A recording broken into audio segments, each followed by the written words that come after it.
Hello everyone, आज हम लोग पढ़ने वाले हैं इलेक्ट्रिसिटी। ओके, ये टॉपिक है क्या? Series parallel circuit for domestic wiring. Okay, series या पैरेलल, ये सीरीज क्या है, ये पैरेलल क्या है?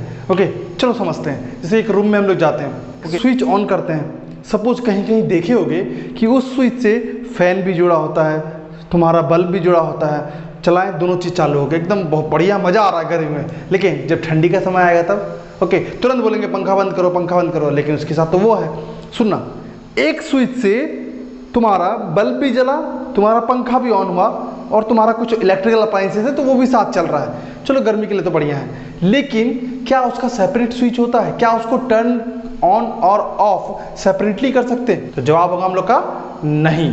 ओके, मीन्स सीरीज सर्किट में डिसएडवांटेज है ये। ओके सर, सिर्फ एक ही डिसएडवांटेज है? ओके नहीं, और है। सपोज सबको सेम वोल्टेज मिलेगा, सपोज 10 बल्ब जुड़ा हुआ है तो 220 वोल्ट सब बल्ब को मिलेगा, तो वो हो गया पैरेलल। ओके, लेकिन अगर सब एक साथ कनेक्ट होगा तो वोल्टेज कम होगा तो बल्ब लेस ग्लो करने लगेगा। समझ में आया? कोई दिक्कत? ये भी समझ के चलो, वोल्टेज भी कम मिला, समझ रहे हैं। ओके, अब देखो एक साथ सब जुड़ा है तो ओवरऑल रेजिस्टेंस बहुत ज़्यादा हो जाएगा, और हम लोग जानते हैं R इक्वल टू क्या होता है, V बाय आई। ओवरऑल रेजिस्टेंस बढ़ा तो I क्या होगा? कम, करंट कम हो गया। ओके, जो जो डिसएडवांटेज हुआ सीरीज सर्किट का वो पैरेलल सर्किट का एडवांटेज होगा। एक बार पढ़ लेते हैं। Okay, in series circuit if one electrical appliances stops working due to some defect, चलो डिफेक्ट अगर मान लो, सपोज बल्ब जुड़ा हुआ है, अगर एक बंद हो गया ना, मिर्चैया बल्ब देखे होगे एकदम बेहतरीन, दिवाली में शादी में लगा रहता है दीवार, अगर एक बल्ब बंद हो गया तो आगे करंट गया ही नहीं, तो ये भी तो बहुत बड़ा डिसएडवांटेज है। तो इलेक्ट्रिकल एक और बंद हुआ तो आगे भी नहीं जाएगा करंट, लेकिन इसका फायदा है, इसमें कोई दिक्कत नहीं। बल्ब बंद हुआ, पंखा चालू करो, एकदम बेहतरीन, they can't be turn on और ऑफ सेपरेटली। ओके, क्योंकि इसका पर्सनल स्विच नहीं होता है।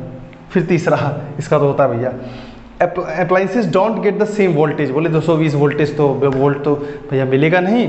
ओके, तो हम लोग को अच्छा से ग्लो करो, work they don't work properly.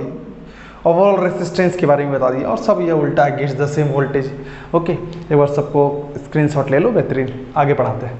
Power equal to, पहले हम लोग फॉर्मूला देखते हैं, work done by time taken.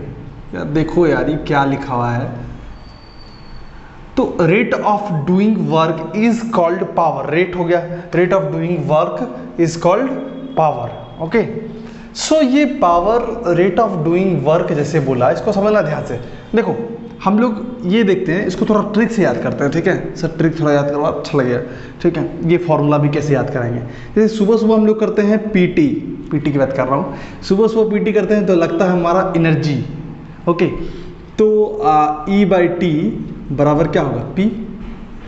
तो एनर्जी और वर्क डन सेम, तो याद रखना P equal to E by T also, energy by time taken या work done by time taken. यहाँ से याद रखना, सुबह सुबह पीटी करते हैं, एनर्जी मिलता है E equal to P T. Okay, power work done by time taken, ये बहुत अच्छे से पढ़ना, याद करना। ओके, इससे हम लोग यूनिट निकालते हैं। यूनिट, सर एनर्जी का यूनिट तो क्या होता है, जूल होता है, ठीक है सर, जूल होता है। और टाइम का यूनिट क्या होता है, सेकेंड होता है। तो इसका यूनिट क्या हुआ, जूल पर सेकेंड, और जूल पर सेकेंड को हम लोग बोलते हैं वाट। वाट, ठीक है? ओके, अच्छा सर ये तो समझ गए, इसको थोड़ा टेक्निकल वे में बताओ अच्छे से। सर एक क्वेश्चन आया था, डिफाइन 1 वाट। 1 वाट को क्या कहते हैं? यानी 1 वाट मतलब 1 जूल 1 पर 1 सेकेंड। सर लिख तो देंगे, थोड़ा वहाँ लिखने बताओ, एग्जाम में कैसे लिखेंगे? कोई भी इलेक्ट्रिकल अप्लायंसेस अगर कंज्यूम करता है 1 joule in 1 second, that is known as 1 watt. 1 watt क्या कहता है कि इलेक्ट्रिकल अप्लायंसेस अगर कंज्यूम करता है 1 joule in 1 second, that is 1 watt. 1 joule by 1 second. एक और फॉर्मूला है, P इक्वल टू भाई, रुको ये फॉर्मूला बताऊंगा कहाँ से आया, हीटिंग इफेक्ट ऑफ करंट में भाई, जैसे भाई को पावर होता है। ओके, याद रखना ऐसे, तो power equal to P equal to V into I, भाई V for voltage, I for current, P for power. एक और सर फॉर्मूला और बताओ यार, अच्छा लग रहा है सर, तो अच्छा लग रहा है। अच्छा, I equal to V by R होता है, I equal to V by R. तो एक और फॉर्मूला हो गया V square by R. Formula ही फॉर्मूला है, देखते जाना। सर पावर और रेसिस्टेंस में क्या रिलेशन होता है, क्वेश्चन पूछा था। क्या होता है, इन्वर्सली प्रोपोर्शनल होता है पावर रेसिस्टेंस। ओके सर एक फॉर्मूला और हो जाएगा, अगर P V equal to I R रखें, न्यूमेरिकल बनाने में बहुत हेल्प करेगा, यानी P equal to I square R. ये बहुत सारा फॉर्मूला पढ़ लिया हम लोगों ने। ओके क्या क्या पढ़ा, P equal to work done by time taken.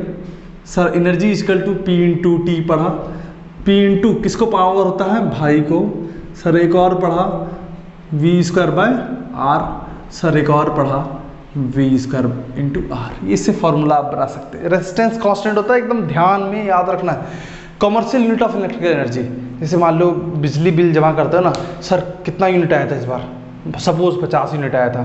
Okay 100 unit आया था, 1 यूनिट का 7 रुपये लगता है। तो इससे न्यूमेरिकल भी सीखोगे। कैसे सीखोगे, कैसे आएगा, commercial unit of electrical energy अलग से याद नहीं करेंगे। ये होता है 1 किलोवाट आवर। इसको देख के लग रहा है किलोवाट, वाट मतलब पावर, 1 किलोवाट इक्वल टू, देखते जाना है। ये होता है कमर्शियल यूनिट, 1 किलोवाट आवर, इसी को बोलते हैं 1 यूनिट। समझे, इसी क्या बोलते हैं, इसलिए कॉमर्शियल यूनिट है। ठीक है, खर्चा कर रहे हैं, खर्चा पानी चल रहा है, इसलिए commercial, commerce. 1 kilowatt hour 1 unit. Okay देखना ध्यान से समझना, 1 किलोवाट आवर, 1 किलोवाट में क्या होता है 1000, और 1 आवर में कितना सेकंड होता है, तुम भी गलती बता रहे हो। 1 आवर में कितना होगा 3600। हाँ अब इसको पॉइंट यहाँ देते हैं, तो 3.6 इंटू 10⁻6 जूल होता है। ये जूल कैसे हुआ, वाट सेकंड था, यहाँ देखो वाट सेकंड क्या हुआ, जूल। ओके कुछ न्यूमेरिकल्स देखते हैं।